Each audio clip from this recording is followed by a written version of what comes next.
Last Man Standing is another game I use quite a lot when introducing a vocabulary or a sentence pattern to the children.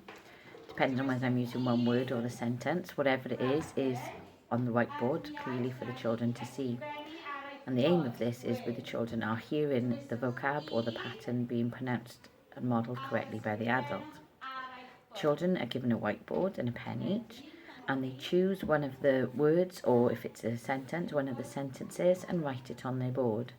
When everybody has chosen their word or sentence and written it on the board, everybody stands up.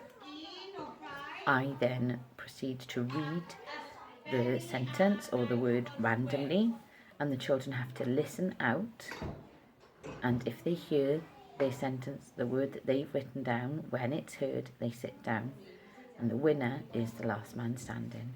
It's a great way of drilling and introducing vocabulary and patterns to the children, and it's a way for the children to develop their listening skills and also their reading and writing skills. They also get very competitive. Games are a great way to reinforce and develop vocabulary and language with the children because they're having so much fun and they don't realise they're learning, and it's also providing opportunities to practice various skills.